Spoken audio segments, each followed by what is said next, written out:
আসসালামু আলাইকুম এভরিওয়ান, সবাই কেমন আছেন? আশা করি ভালো আছেন। যারা এখনো আমার চ্যানেলটি সাবস্ক্রাইব করেননি, একটু কষ্ট করে সাবস্ক্রাইব করে নিন। তো আর বেশি কথা না বলে চলুন গল্প শুরু করি। সবাইকে কেঁদে কেঁদে ইমোশনাল করে ওই বাড়ি থেকে আউট হয়েছে। বাবাকেও হয়তো কান্না আসছিলই না, কিন্তু তবুও বাচ্চাটা কেঁদে মিথ্যা কান্না করতে হয়, বুঝলি বেস্টু? না হলে আজ সিংহের গুহায় সিংহ মশাইয়ের সাথে আমার অবস্থান করতে হতো। ওই হিটলার সারাদিন সিংহের মতো গর্জন করা ছাড়া আর কিছুই জানে না। এক নম্বরের অসভ্য অভদ্র পুরুষ।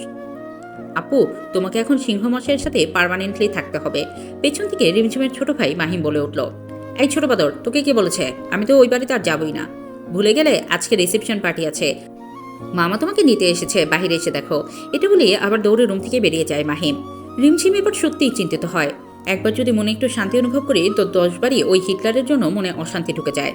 বিকেলে রিসেপশন পার্টির জন্য লেহেঙ্গা, ভারী গহনা আর ভারী মেকআপে রিমঝিমকে সাজানো হয়। মাশাল্লাহ, আপনাকে অনেক সুন্দর লাগছে। কি সুন্দর বারবি ডলের মতো চেহারা, ওয়াও। পার্লারের আর্টিস্ট বলল, বলির পাঠিকে ভালোই ঘষে ঘষে সাজিয়ে দিয়েছেন আপু, বলে দেওয়ার জন্য একদম রেডি, তাই না? আর্টিস্ট বোকা মনে চায়, কি বললো কিছুই বুঝতে পারলো না, শুধু অবাক চোখে রিমঝিমের দিকে তাকিয়ে আছে। ওয়াও রিম, তোকে তো পুরো অপসরা লাগছে রে। সৃজনের ছোট বোন স্মৃতি বলল, বলির পাঠাকে চিনতে দেখছি কেউ ভুল করে না। যাতে এখান থেকে একদম ঢং করবে না। টেনশনে হাফমরা অবস্থা, তুই এসেছিস সৌন্দর্য খুঁজতে। আরে রাগ করিস না, আমি তো সত্যি কথাই বললাম, তোকে অনেক সুন্দর লাগছে। রিমঝিম আর সৃজন স্টেজে পাশাপাশি বসে আছে, দুজনেই চুপচাপ, কারো মুখে কোনো কথা নেই, কেউ কারোর দিকে তাকাচ্ছেও না। একসাথে দুজনকেই বেশ ভালো লাগছে, তবে বাস্তবে তো এদের মধ্যে কোনো মিল নেই। পরিচয় পর্ব শেষ হতে হতে রাত 10টা বেজে যায়। ক্লান্ত রিমঝিম পেটের খিদেই ঝটপট খাবার খেয়ে নেয়। খাওয়া শেষ হতেই স্মৃতি আর একজন মহিলা রিমঝিমকে সৃজনের ঘরে নিয়ে যায়। তাজা গোলাপ আর রজনীগন্ধা দিয়ে ঘর সাজিয়েছে, পুরো রুম তাজা ফুলের গন্ধে মোমো করছে। রুমটা দেখতেও চোখ ধাঁধানো সুন্দর লাগছে। এত ইমোশনাল ব্ল্যাকমেল, এত কিছুর পরও কোনো কাজ হলো না, সেই সিংহের গুহায় আসতেই হলো। রিমঝিমকে বিছানায় বসিয়ে দুজনই রুম থেকে বেরিয়ে যায়। রুমটা ছিমছাম, হালকা কিছু ফার্নিচার, ড্রেসিং টেবিল, সিঙ্গেল দুটো সোফা, আলমারি, একটি টি টেবিল আর সাদা কালারের শৌখিন কিছু জিনিস। ব্যাস এতটুকুই রুমের সৌন্দর্য বাড়িয়ে দিয়েছে। ভয় তো কিছুই ভালো লাগছে না, মাথাটা ভো ভো করে ঘুরছে, বুকটা ঢকপক করছে, বুকটা ধুকপুক করছে, না জানি কি হয়। সময় যত গড়িয়ে যাচ্ছে ততই হার্টবিট দ্রুতগতিতে ছুটতে শুরু করেছে। ভয় আর আতঙ্ক মিশিয়ে একাকার অবস্থা। অবশেষে অপেক্ষা শেষ হয়, দরজা খুলে সৃজন ভেতরে প্রবেশ করে। সৃজনকে দেখে কলিজা ধক করে ওঠে, মাথা তুলে একবার তাকায়। 6 ফুট লম্বা একজন সুদর্শন পুরুষ, মাথা ভর্তি ঘন সিল্কি চুল, খোঁচা খোঁচা চাপ দাঁড়িয়ে, ফর্সা চেহারা চকচক করছে। ভাইয়া যে এত সুন্দর, কই আগে তো কখনো খেয়াল করিনি। অবশ্য পড়বেই বাকি করে, সবসময় সিংহ আর বাঘের রূপ ধারণ করলে তো সিংহ আর বাঘকেই দেখতে পাবো। রাগে তর্জন গর্জন করতে থাকে, তার আবার সৌন্দর্য দেখার সময় আছে? জীবন বাঁচানো নিয়ে তখন টান টান অবস্থা।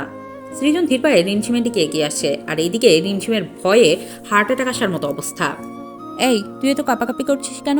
আমি বাঘ নাকি ভাল্লুক, তোকে খেয়ে ফেলবো? হাতের উপর হাত গুজে শীতল কণ্ঠে আওড়ায়। উমা, এই লোক বলে কি? বাঘ আর ভালুকের উপরে যদি কিছু থেকে থাকে আপনি সেটা। মনে মনে বলল রিমঝিম। টেবিলের উপর তোর সমস্ত বই খাতা নোট গুছিয়ে রাখা আছে, বই এনে পড়তে বস, আমি তোকে পড়াবো। রিমঝিম তবদা খাওয়ার মতো অবাক চোখে সৃজনের পানে চায়। বাসুর ঘরে বর কনেকে পড়ায়, কি আশ্চর্যময় ঘটনা। ইতিহাসের পাতায় এমন ঘটনা খুব কমই হয়েছে। বর বাসুর করার বদলে বউকে বই পড়িয়েছে। কিরে, কথা কি কানে যায়নি? চমকে গিয়ে দ্রুত বিছানা থেকে উঠে দাঁড়ায়। হ্যাঁ স্যার, না ভাইয়া। দুরু, স্বামীকে তো ভাইয়া ডাকে না। আপনাকে কি বলে ডাকবো? সৃজন কপট রেগে বলে, নাম ধরে ডাকবি সৃজন, বুঝেছিস? নাম ধরে তো ডাকা যায় না। তাহলে ডাকার দরকার নেই, এখন সামনে থেকে যা। রিমঝিম টেবিল থেকে বেছে বেছে বই খাতা এনে বিছানায় বসে। গর্ধব একটা, এই ভারী লেহেঙ্গা পরে তুই পড়াশোনা করবি?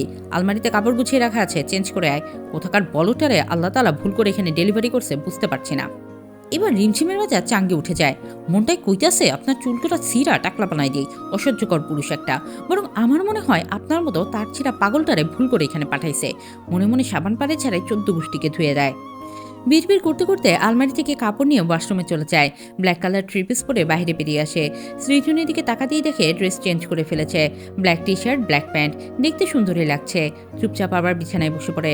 সৃজন চেয়ার টেনে ঠিক তার সামনে বসে। গত 3 ঘন্টা যাবৎ রিমঝিম পড়তে পড়তে একদম বিরক্ত হয়ে গেছে।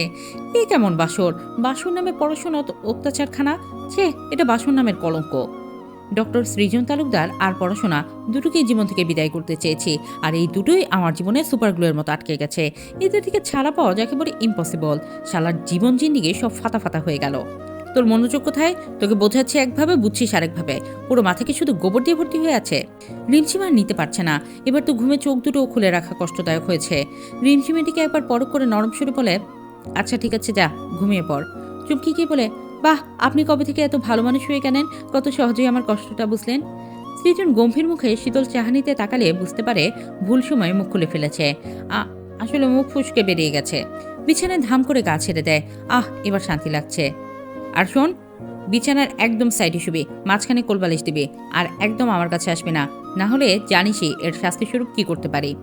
আপনার কাছে যেতে আমার বই আছে, আপনার থেকে বাঁচতে পারলে এই জীবন ধন্য হতো। সৃজন বইপত্র গুছিয়ে রেখে লাইট অফ করে ঘুমিয়ে পড়ে।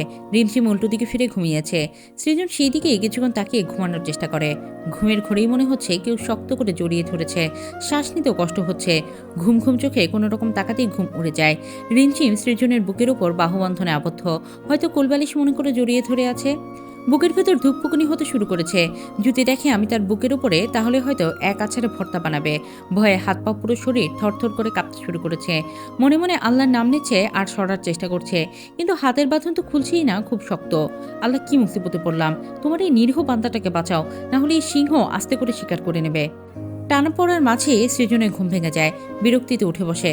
ছাড়া পেতে কোনো কিছু বলার সুযোগ না দিয়ে দৌড়ে গিয়ে দরজা খুলে পালিয়ে যায়। এরূপ কার্যকলাপ করার কারণ বুঝতে একটু সময় লাগে, তবে বুঝতে পারলেও কোনো প্রতিক্রিয়া দেখায় না। কাঁথা মুড়িয়ে আবার ঘুমিয়ে পড়ে। 9টা বাজতেই নিচ থেকে ব্রেকফাস্ট করে আবার উপরে ফিরে আসে। শার্ট প্যান্ট পরে রেডি হয়ে নেয়। এর মাঝে একবারও রিমঝিম আর রুমে আসেনি। রিমঝিম, রিমঝিম, ভাইয়া তোমাকে ডাকছে। তাড়াতাড়ি যাও গো ভাবিজান, তোমাকে মনে হয় খুব প্রয়োজন। যেমন ভাই তেমনি তার বোন, একই রক্ত বুঝে, একই তো স্বভাবের হবে। বিরক্তি নিয়ে উপরে চলে আসে। হ্যাঁ, আপনি কেন ডাকছিলেন? 1 কাপ গরম কফি বানিয়ে নিয়ে আসো। একটু আগে তো ব্রেকফাস্ট করে এলেন, কফিও খেয়েছেন, আমার স্পষ্ট মনে আছে। তা তো মনে থাকবে, শুধু পড়াটাই মনে থাকে না। রাতে পড়তে বসছিলি, সকালে কেন বসিসনি? এখন থেকে সকাল এবং রাত দুবেলা পড়তে বসবি। পড়াশোনা এখন দেখব কিভাবে ফাঁকি মারিস। একটা সিকিউরিটির চাকরি নিলেই তো পারতেন। মাইনে কত হতো জানি না, তবে অনেক সুনাম অর্জন করতে পারতেন। কি হলো, মনে থাকবে? 100 বার থাকবে।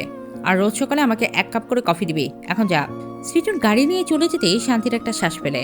টিভি অন করে রিমোট হাতে নিয়ে সোফায় এলোমেলোভাবে শুয়ে পড়ে। স্মৃতিও রিমঝিমের সাথে টিভি দেখতে মনোযোগ দেয়। নাজমা বেগম রান্নাঘর থেকে বেরিয়ে স্মৃতি আর রিমঝিমের উদ্দেশ্যে বলে, সৃজন তো তার আগামীকাল থেকে নিয়মিত কলেজে যেতে বলেছে। ফাঁকি মারলেই 2টার খবর আছে। মামিমুনি, তোমার ছেলের কি অত্যাচার কম পড়ে গেছে? আবার তুমি শুরু করে দিলে কেন? আমার ছেলে আবার কি করলো? তুমি তো জানোই তোমার গুণধর ছেলে ঠিক কি কি করতে পারে। আবার নতুন করে বলতে হবে? 1 মাস আগের পিটুনির দাগ এখনো পিঠেই রয়ে গেছে। এটা অনেক দুঃখজনক। আমি নিজেও আজ পর্যন্ত বুঝতে পারলাম না সৃজন তোর প্রতি এত কঠোর কেন। রাত 8টা। সৃজন সিগারেট টানছে আর শূন্যে ধোঁয়া উড়িয়ে দিচ্ছে। তুই নিজে একজন ডক্টর হয়ে পেশেন্টকে উপদেশ দিস স্মোকিং স্বাস্থ্যের জন্য ক্ষতিকারক। নিজে যে স্মোক করছিস এটাকে কি বলবো? ছোটবেলার ফ্রেন্ড আদি সৃজনকে বলে, আরে ওটা বলা আমার দায়িত্বের মধ্যে পড়ে, আর এটা আমার কাছে মানসিক শান্তি। বুঝলাম। আচ্ছা, তুই বাচ্চা মেয়েটাকে কেন বিয়ে করলি? শুধু হাতে পায়ে রিম বড় হয়েছে, কিন্তু বোধবুদ্ধি আর চলাফেরা একেবারে বাচ্চাদের মতো। ছোট পিঁপড়ার পাখা গজিয়েছিল, পুরো মহাবিশ্বে উঠতে চেয়েছিল, হারিয়ে যাওয়ার সম্ভাবনাও ছিল, তাই টানা কাটার সাথে সাথে নিজের কাছে বন্দি করে রেখেছি। কি বললি? আমি বুঝতে পারলাম না। কিসের পিঁপড়া? কোন মহাবিশ্ব? থাক ভাই, তোকে আরেকদিন বোঝাবো, এখন আমাকে যেতে হবে। সৃজন গাড়িতে উঠে স্টার্ট দিয়ে চলে যায়। আরে বলে তো যা। পরের দিন স্মৃতি রেডি হয়ে সোফায় বসে আছে। এদিকে রিমঝিম এখনো তৈরি হচ্ছে। তুই এটা কি পড়েছিস? সৃজন রুমে ঢুকে সোফায় বসতে বসতে রিমঝিমের উদ্দেশ্যে বলে। পেছন ঘুরে একবার নিচের দিকে তাকায়। কেন? সুন্দর একটা 3 পিস পরেছি। তা তো দেখতেই পাচ্ছি, চুল খোড়া, আবার সাজুগুজু করেছিস। তুই পড়তে যাচ্ছিস নাকি বিয়েবাড়িতে ছেলে দেখতে যাচ্ছিস? তাহলে কি পরবো? আলমারি খুলে দেখ, ওখানে 20টা বোরখা, 20টা হিজাব, 20টা নিকাব ব্যাগে রাখা আছে। কাল শপিং করে এনেছি। হাত মোজা, পা মোজা সহ সকল প্রয়োজনীয় জিনিস আছে। এতগুলো বোরখা হিজেবের কথা শুনে রিমঝিমের মাথা চক্কর দিয়ে ওঠে। পুরো শপিং মল ঘাড়ি করে তুলে আনতেন। আমি চাই না তোকে কোনো ছেড়ে বাজে নজরে দেখুক। বোরকা, হিজাব, হাত মোজা, পা মোজা পরে নিবি, যেন কোনো অংশ চুল পরিমাণও দেখা না যায়। এখন থেকে কলেজে গিয়ে সব ভণ্ডামি বাদ দিবি, কথা কম বলবি, আর ছেলেদের দিকে ভুলেও তাকাবি না। আপনিও তো সুন্দর, আপনার দিকেও তো মেয়েরা কোন নজরে তাকায়। আপনি বরং এক কাজ করুন, এখান থেকে আমার বোরকা হিজাব পরে নেবেন। ভালোই হয়েছে বেশি করে এনেছেন, শুধু আমিই কেন পর্দা করব? এখন থেকে আপনিও করবেন। হুশ আসতেই জিপায় কামড় দেয়। এই রে, কি বলে ফেললো না জানি। সৃজন এবার 12টা বাজায়। ভয়ে চোখ বন্ধ করে নেয়। হুশ আসতেই জিপায় কামড় দেয়। এই রে, কি বলে ফেললো না জানি। সৃজন এবার 12টা বাজায়। ভয়ে চোখ বন্ধ করে নেয়। রিমঝিমের উক্তিতে স্মৃতি মুখে হাত চেপে ধরে হাসতে শুরু করে। ভাইয়ের সামনে যতই না হাসতে চায়, কিন্তু হাসি তো আটকে রাখা সম্ভব হচ্ছে না। এই, তুই হাসছিস কেন? তোর ঘরেও বোরকা হিজাব রেখে এসেছি, এখনই রুমে যাবে আর সেখান থেকে একটা পরে নিবি। এখন এই রুম থেকে বের হ। চলবে। গল্পটি কেমন লাগলো অবশ্যই জানাবেন। পরবর্তী পার্ট দেখতে আমাদের এই ভিডিওর ডেসক্রিপশন বক্স এবং ফার্স্ট কমেন্টে লিংক পেয়ে যাবেন এবং স্ক্রিনে ভেসে উঠবে, সেখানেও ক্লিক করে দেখে